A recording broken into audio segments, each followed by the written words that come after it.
Good evening. आज हम लोग करेंगे क्वेश्चन नंबर 7। इसमें कहा गया कि person apply a constant force F on a particle of mass M, यानी कोई एक पार्टिकल है जिसका मास एम है और एक कांस्टेंट फोर्स उस पर अप्लाई कर रहा है। Find that particle moves in a circle of radius R, यानी उसको ये जब वो फोर्स लगा रहा है तो उसके बाद उसको देखता है कि वो एक सर्कल में मूव करने लगता है। ठीक, यानी कि उस पर लगातार जब यहाँ होगा तब भी हॉरिजेंटल फोर्स लग रहा होगा, यहाँ होगा तब भी, यानी हर जगह जहाँ पर वो सर्कुलर मोशन करेगा हर वक्त उस पर एक हॉरिजेंटल फोर्स कांस्टेंट लग रहा होगा। फिर कहता है और आर रेडियस के सर्कल में वो घूमेगा।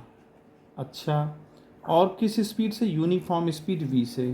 ठीक है, और कहता है कि with uniform speed V as seen from the inertial frame of reference, यानी कि कोई एक बंदा यहाँ खड़ा है, वो बंदा ये देख रहा है कि एक सर्कल में ये मूव कर रहा है आर रेडियस के। ठीक है, और उस पर एक हॉरिजेंटल फोर्स कांस्टेंट लग रहा है, यानी कि अगर ये सर्कल में मूव कर रहा है इसका मतलब इसकी सेंटर की तरफ भी एक सेंटीपिटल फोर्स काम कर रहा होगा, है ना। mv²/r उस पर एक काम कर रहा होगा फोर्स। बगैर सेंटीपिटल फोर्स के वो सर्कुलर पाथ नहीं बना सकता। हमें आंसर क्या देना है? This is not possible. भाई ये ऑप्शन हमारा गलत है। क्यों?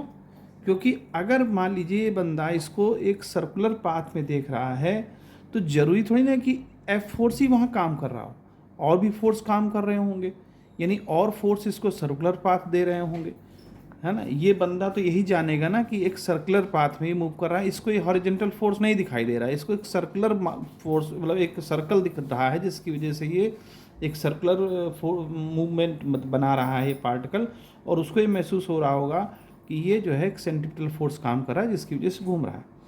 तो ये जो पहला ऑप्शन है ये गलत हो जाएगा, क्योंकि उसको कह रहा है कि दिस इज़ नॉट पॉसिबल। तो ये संभव है, मे बी अदर फोर्सेस काम कर रहे होंगे।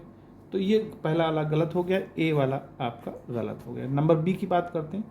देर are other forces on the particle. ठीक है, अदर फोर्सेस हो सकते हैं, अदर फोर्सेस भी हो सकते हैं। There are other forces on particle, कि अदर फोर्सेस इस तरह से हो सकते हैं कि मान लीजिए इस पार्टिकल को यहाँ पर, ये यहाँ पार्टिकल आया, ठीक है, अब इस पर फोर्स इस डायरेक्शन में हॉरिजॉन्टल तो काम कर ही रहा है, तो इस पर एक ऐसा भी फोर्स काम कर रहा होगा जो सेंटीपिटल फोर्स दे रहा हो।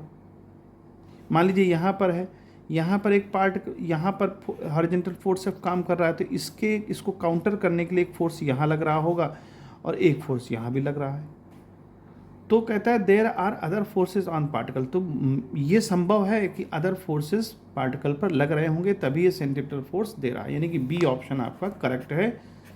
अब सी ऑप्शन की बात कर लेते हैं।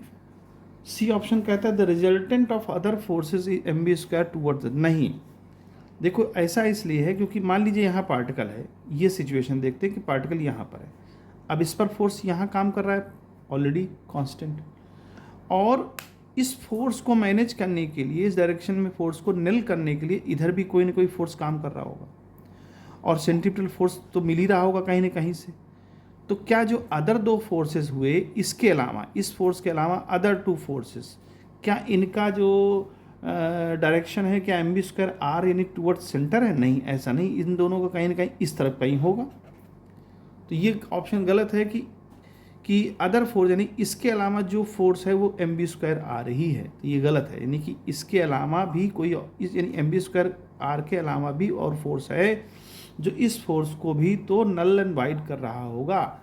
तो ये हमारा ऑप्शन गलत है। नंबर डी की बात करते हैं। तो डी क्वेश्चन कहता है the resultant of other forces varies in a magnitude as well as depth. ठीक है, बिल्कुल ठीक है।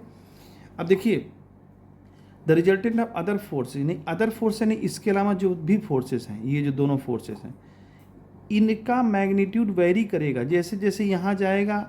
अब यहाँ पर क्या होगा, इस डायरेक्शन में फोर्स काम करेगा, यहाँ पर इस डायरेक्शन में फोर्स काम करेगा, तो अब यहाँ पर रिजल्टेंट इसका वेरी हो गया। अभी तक रिजल्टेंट इसका यहाँ था, अब हो सकता है रिजल्टेंट इस डायरेक्शन में हो, कुछ भी हो सकता है। जैसे यहाँ गया, यहाँ इसका जो है फोर्स, ये हॉरिजॉन्टल फोर्स काम कर रहा है, इसकी तरफ सेंट्रीपिटल फोर्स काम कर ही रहा है, तो यहाँ पर जो नेट फोर्स आएगा इसके ये अदर इसके अलावा, तो वो आप इसको काउंटर कर रहा होगा और इसको भी जो है एक फोर्स दे रहा होगा, तो इन दोनों का भी कोई रिजल्टेंट फोर्स अब वेरी कर रहा है। यहाँ भी अलग डायरेक्शन होगी उस फोर्स की, तो हमेशा जो है एक ही डायरेक्शन नहीं होगी। जो अदर फोर्स हैं एफ़ के अलावा जो और भी फोर्सेस लग रहे हैं उनका रिजल्टेंट हमेशा, चूँकि सर्कुलर पाथ है, उसका magnitude as well as direction change होता रहेगा, क्योंकि यहाँ एंगल बदलेगा। जब एंगल बदलेगा तो उसका जो है मैग्नीट्यूड चेंज होगा और डायरेक्शन भी चेंज होगी। तो इस तरह से इस क्वेश्चन को हम कर सकते हैं। तो ये डी ऑप्शन आपका सही होगा।